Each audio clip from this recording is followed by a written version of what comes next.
So Beck and I were at a play group this morning with Katie, and there was a 2-year-old there, and he was having a great time playing on some drums and stuff. And then out of nowhere, he started kicking the drums and kicking the stuff. And what we realised was that he was done. Obviously, he can't communicate with words, so that was his way of communicating that he'd reached the point of finishing that activity. And it got me thinking. I wanted to go out for a big run this morning. Obviously, I had my big run on the weekend. I've got my goal of hitting the 322 Ks for MS Research this month. So I've been trying to pump out the kilometres. I did about 26 kilometres or so yesterday. But this morning when I woke up, I wasn't feeling it.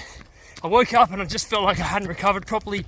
My body wasn't feeling, fully energised. And I figured that run would probably not help me. So I had a bit of a rest in, and then I got up and started the day with the family. And it was interesting because it got me thinking just then about how I was feeling, but also how that kid was feeling. Sometimes your body's telling you something, or sometimes a situation is speaking to you in a way. It might be from an emotional point of view, or from a thoughts point of view.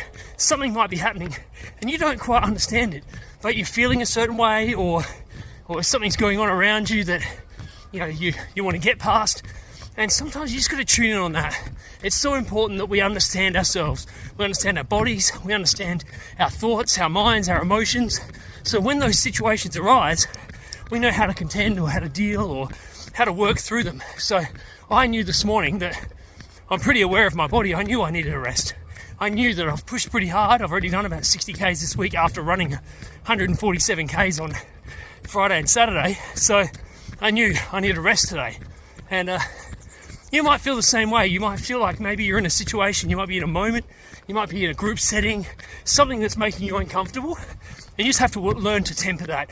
You have to work out, what do I need to do in this situation to feel comfortable? You might not be able to leave that situation, but maybe there's things you can do. Maybe you can pull back a certain way, or maybe you can add something to that situation for you to work through that and understand what's going on with you. So anyway, that's just something I thought of this morning, something that I've kind of been going through. Hopefully it helps you in some way. I'll see you tomorrow. Let's be better.